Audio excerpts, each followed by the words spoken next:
नमस्कार, 99 न्यूज़ के इस बुलेटिन में आपका स्वागत है। मैं हूं तबरेज़ अनवर।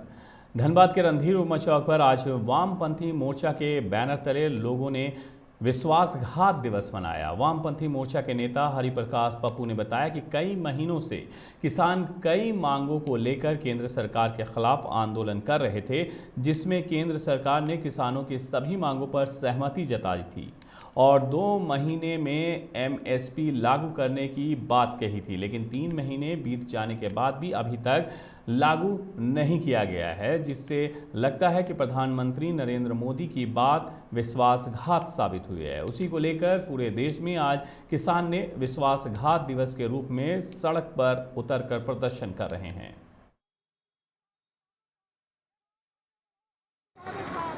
पूरे देश में आज किसानों के द्वारा आह्वान किया गया है कि विश्वासघात दिवस पालन करना है। उसी के समर्थन में हम लोग भी यहाँ पर आए हैं और विश्वासघात दिवस को हम लोग विश्वासघात दिवस पालन कर रहे हैं। सबसे बड़ी बात है कि जो किसान आंदोलन 1 वर्षों तक चला, उसमें सरकार ने यह आश्वासन दिया था कि जो आपकी मांग है, इस मांग पर इमीडिएट हम लोग कमेटी गठन करेंगे और कमेटी गठन करके एमएसपी को हम लोग लागू करेंगे। 2 महीना का समय दिया, लेकिन 4 महीना 3.5 महीना होने चला। केंद्र सरकार, मोदी की सरकार उस ओर कोई ध्यान नहीं दे रही है। ये वादा खिलाफी है, ये विश्वासघात है। धनबाद एसएसएलएनटी महिला कॉलेज की 4 दीवारी पर अतिक्रमण किए जाने की शिकायत मिलने के बाद आज धनबाद सीओ प्रशांत लायक मौके पर पहुंचे और गलत तरीके से खड़ी की जा रही दीवार को ध्वस्त करने का आदेश दिया, जिसके बाद 4 दीवारी पर अवैध निर्माण को हटाने की प्रक्रिया शुरू हो गई है। मौके पर कॉलेज की प्रोफेसर सरिता श्रीवास्तव ने बताया है कि कॉलेज की प्राचार्य ने कॉलेज की दीवार पर गलत तरीके से निर्माण के लिए लिखित शिकायत दर्ज कराई थी, जिसके बाद आज धनबाद सर्किल ऑफिसर मौके पर पहुंचकर जांच किए और अतिक्रमण को हटाने का आदेश दिया। वहीं अतिक्रमणकारियों की ओर से इस मामले में प्रशासन के सामने कोई नहीं आया, जिससे दूसरी ओर का पक्ष नहीं मिल सका है। प्रशासन इसकी जांच कर रही है।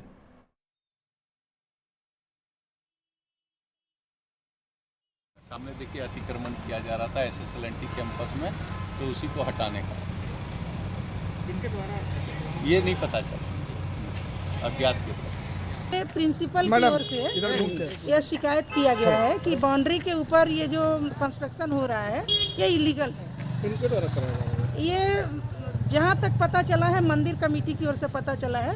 वैसे सीओ साहब आए हैं तो यहाँ पर मंदिर कमेटी का कोई आदमी नहीं है, तो अब इस कंडीशन में इसको ये अतिक्रमण उचित नहीं है। इसको सीओ साहब के आदेश से तोड़ा जा रहा है। सामने नेरसा के चिरकुंडा थाना क्षेत्र अंतर्गत बराकर पुल के समीप नकाबपोश बाइक सवार अपराधियों ने व्यवसायी सोनू डालमिया और उनके मुंशी गोपाल प्रसाद के साथ मारपीट कर 4,70,000 रुपये की छिनतई कर ली है। दिन के उजाले में हुई छिनतई से लोगों में पुलिस के प्रति भी आक्रोश है। घटना के बाद चिरकुंडा पुलिस पूरे मामले की छानबीन में जुट गई है। जानकारी के अनुसार सोमवार करीब 12 बजे व्यवसायी सोनू डालमिया और उनके मुंशी गोपाल प्रसाद 4,70,000 रुपये लेकर बाइक से चिरकुंडा स्थित बैंक ऑफ इंडिया जा रहे थे। तभी बीच पुल पर लाल रंग की पल्सर बाइक पर सवार 3 नकाबपोश अपराधी पीछे से वहां आ धमके और व्यवसायी और उनके मुंशी के साथ मारपीट कर 4,70,000 छिनतई कर चिरकुंडा की ओर भाग गए। अपराधियों की धरपकड़ के लिए चिरकुंडा पुलिस क्षेत्र में नाकाबंदी कर रही है। फिलहाल इस मामले पर पुलिस की कोई भी अधिकारी कुछ भी कहने से बच रहा है।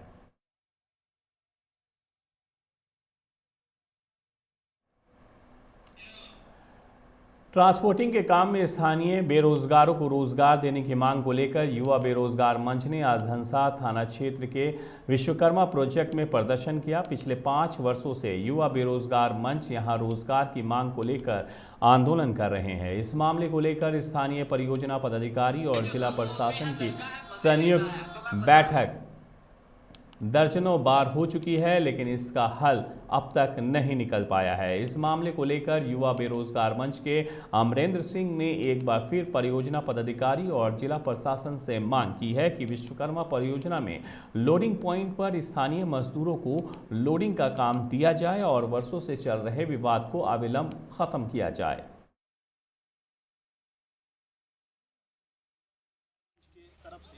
विश्वकर्मा लोडिंग पॉइंट जो कि 16 जनवरी 2018 से लगातार लोडिंग को लेकर यहाँ पे बंदी है और हम लोग युवा बेरोजगार मंच के बैनर तले लगातार यहाँ पर आंदोलन में हैं। और इसमें क्या होता है कि कई बार वार्ता एसडीओ साहब के लेवल पर कम से कम आधा दर्जन एसडीओ साहब यहाँ से आज के डेट में बदली हो गए और हम लोग का मामला वहाँ पर लंबित है। लेकिन बीसीसीएल प्रबंधन जब भी कोई नया एजेंट मैनेजर आते हैं तुरंत पहले ऑफर भेजते हैं और अलॉटमेंट बना देते हैं, लेकिन रास्ता नहीं निकालते हैं। और कई वर्ष पूर्व हम लोगों को वहाँ से लगातार कुछ गाड़ी मिलता था, एक आपसी समझौता का कागज भी है और उसके तहत हम लोगों को वहाँ से गाड़ी मिले और शांतिपूर्ण तरीके से लोडिंग पॉइंट को चालू कराया जाए। गिरिडीह जिले के तीसरी बेलवाना पंचायत के गोलगोआ गांव के ग्रामीण आज भाजपा नेता बाबूलाल मरांडी से मिलकर अपनी समस्याओं को बताया। ग्रामीणों ने बाबूलाल मरांडी से कहा कि गोलगो गांव के कुसुम टोला आज भी मूलभूत सुविधाओं से वंचित है। इस गांव में पानी और सड़क की घोर समस्या है। कुसुम टोला में एक चापाकल है जिसमें पानी नहीं आता है। यहाँ के लोग पानी के लिए लगभग 1 किलोमीटर दूर स्थित कुएं पर निर्भर हैं। गर्मी के दिनों में कुआं भी सूखने की स्थिति में आ जाता है, जिससे लोगों के समक्ष भीषण पेयजल समस्या उत्पन्न हो जाती है। इतना ही नहीं, कुसुम टोला के लोगों का आवागमन पगडंडियों के सहारे होता है। सड़क नहीं होने के कारण गर्भवती महिलाओं और बीमार व्यक्तियों को खाट के सहारे मुख्य सड़क तक ले जाया जाता है। लोगों की समस्या सुनने के बाद बाबूलाल मरांडी ने ग्रामीणों को आश्वस्त किया है कि जल्द ही उनकी समस्या का निदान किया जाएगा।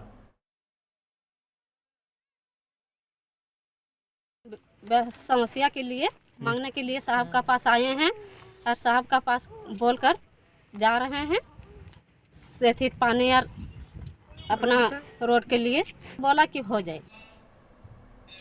रानीगंज के जीराडांगा इलाके में रानीगंज के 33 नंबर वार्ड के टीएमसी प्रत्याशी कंचन तिवारी के नेतृत्व में 64 परिवारों ने टीएमसी का दामन थामा है। ये सभी पहले भाजपा या फिर वामपंथी समर्थक थे, लेकिन उन्होंने रानीगंज के विधायक तापस बनर्जी के हाथों टीएमसी का झंडा थामकर टीएमसी में शामिल हो गए हैं। इस मौके पर पश्चिम बर्धमान जिला तृणमूल युवा कांग्रेस उपाध्यक्ष सदन कुमार सिंह सहित बड़ी संख्या में स्थानीय टीएमसी कार्यकर्ता और समर्थक उपस्थित थे। रानीगंज के विधायक तापस बनर्जी ने इन सभी का पार्टी में स्वागत करते हुए कहा है कि शिल्पांचल के साथ साथ पूरे प्रदेश के लोगों को भी ये बात समझ में आ रही है कि अगर इस राज्य का विकास कोई कर सकता है तो वो ममता बनर्जी हैं।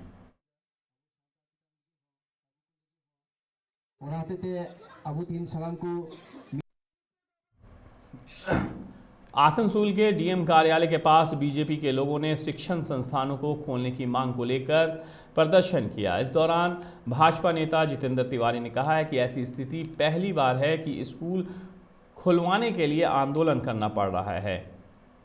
मदिरालय खुला है, शिक्षालय बंद है, सरकार घर घर शराब पहुंचाने की योजना पर काम कर रही है, वहीं स्कूल में सब कुछ है, शिक्षकों को वेतन भी दिया जा रहा है, सिर्फ स्कूलों को चालू करना है, इसे लेकर निर्णय नहीं लिया जा रहा है। मौके पर कुशेंदु मुखर्जी, दिलीप डे, आशा शर्मा समेत कई लोग मौजूद थे।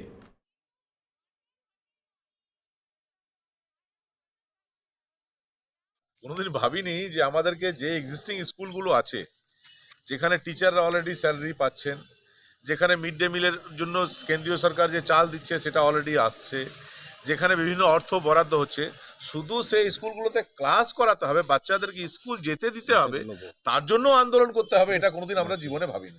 কিন্তু এটা আমাদেরকে দেখতে হলো। অথচ মদের দোকানের জন্য কিন্তু কোথাও কোনো আন্দোলন করতে হচ্ছে না, বরঞ্চ শুনছি আপনাদের মিডিয়ার মাধ্যমে শুনছি নাকি বাড়িতে মদ পৌঁছে দেওয়ারও নাকি নতুন স্কিম হচ্ছে, যে বাড়িতে ফোন করলে বাড়িতে মদ পৌঁছে দেওয়া হবে। তো বাড়িতে মদ পৌঁছে দেওয়া হবে কিন্তু বাচ্চারা স্কুল যেতে পারবে না।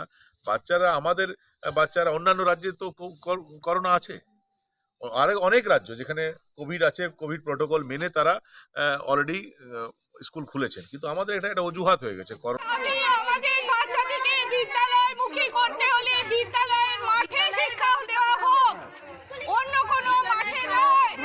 আমরা অন্য কোনো মাঠে বাচ্চাদেরকে পাঠাতে কোথায় সিকিউরিটি পাবো? বিদ্যালয় যেখানে মাঠ আছে সেখানে কেন স্কুলের মাঠে শিক্ষা হোক? স্কুলের মাঠে কোথায় করো না, যেটা বাইরের মাঠে আছে। बांका में छापामारी करने गई छापेमारी टीम पर बालू माफिया ने हमला कर दिया। हमले में डीएसपी और बॉडीगार्ड घायल हो गए हैं।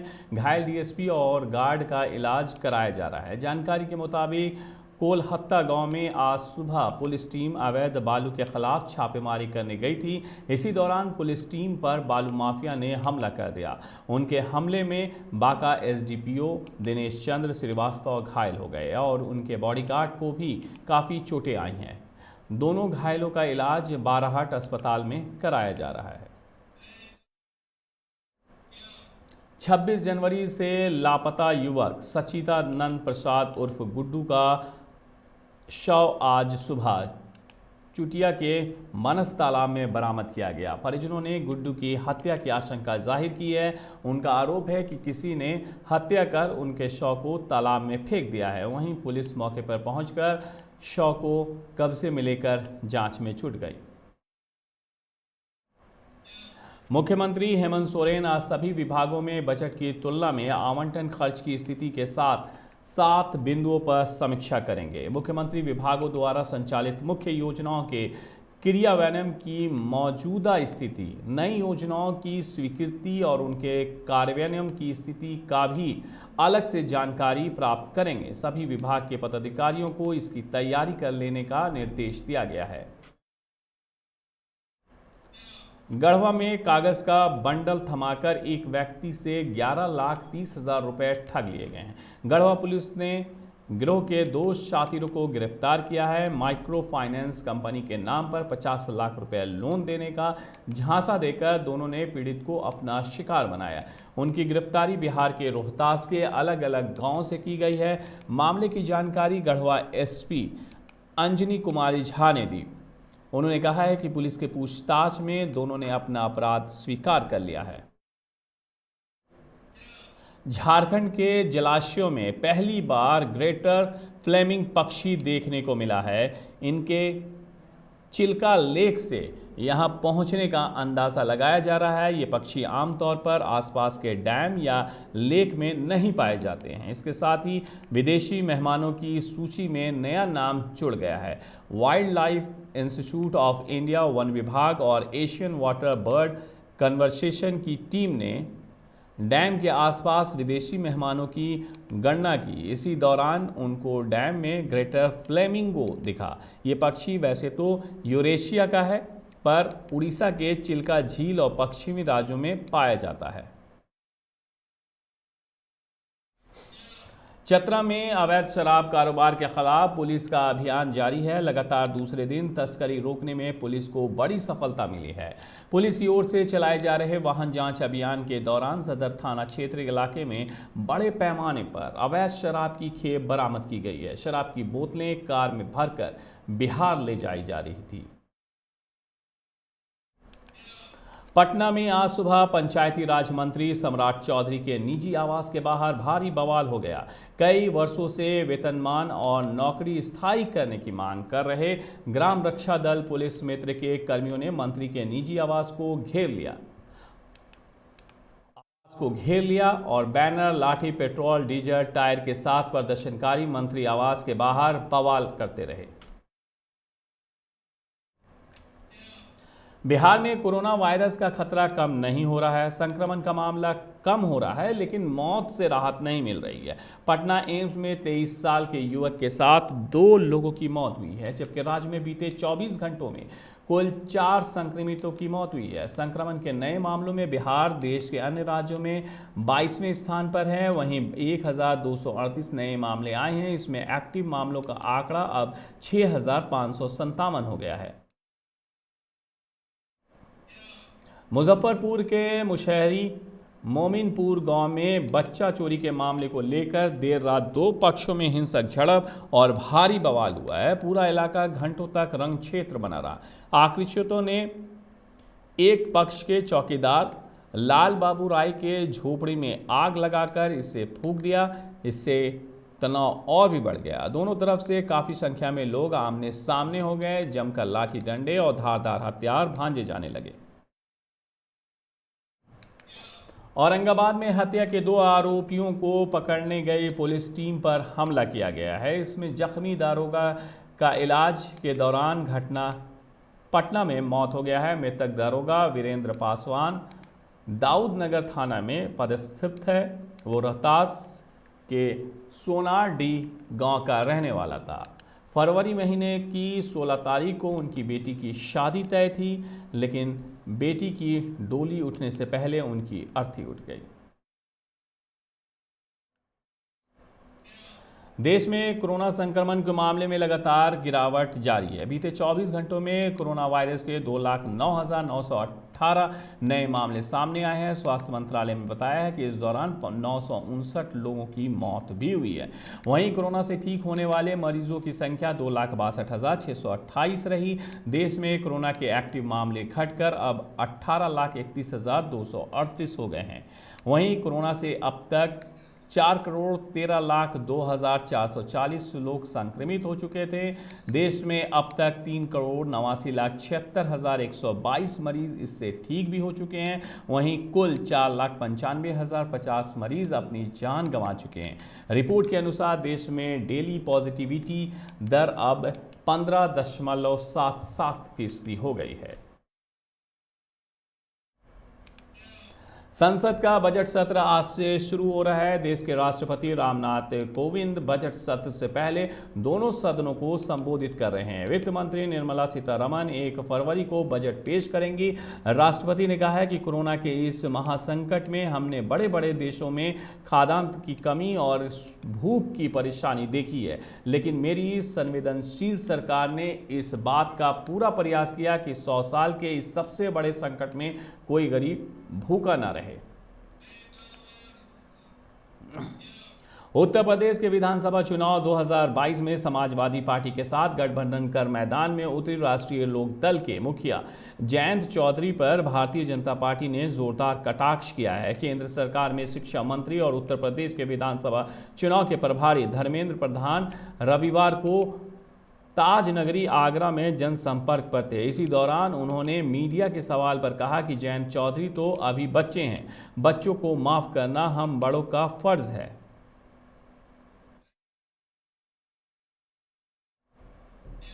उत्तर भारत में मौसम का मिजाज अब बदल रहा है। कई दिनों तक कोहरे और ठंड के कारण परेशान लोगों को अब राहत मिलने लगी है। लगातार धूप खिलने के बाद दिल्ली एनसीआर में तापमान सामान्य स्तर पर पहुंच गया है। मौसम विभाग की माने तो अगले 3 दिनों तक मौसम का मिजाज ऐसे ही रहने वाला है। साथ ही पश्चिमी विक्षोभ के सक्रिय होने से गुरुवार से मौसम फिर करवट लेगा। दिल्ली एनसीआर में बारिश होने से तापमान गिरेगा। मौसम विभाग ने अनुमान जताया है कि जम्मू कश्मीर और लद्दाख में अगले 24 घंटों के दौरान ठंडी रातें रहेंगी, जबकि दोपहर में गर्मी रहेगी, क्योंकि रविवार को घाटी और लद्दाख क्षेत्र में न्यूनतम तापमान नीचे रहा।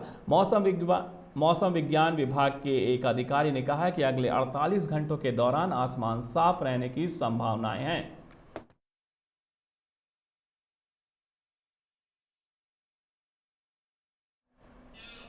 99 न्यूज़ के इस बुलेटिन में मेरे साथ इतना ही। धन्यवाद और आसपास की बाकी खबरों के लिए बने रहिए 99 न्यूज़ के साथ। नमस्कार।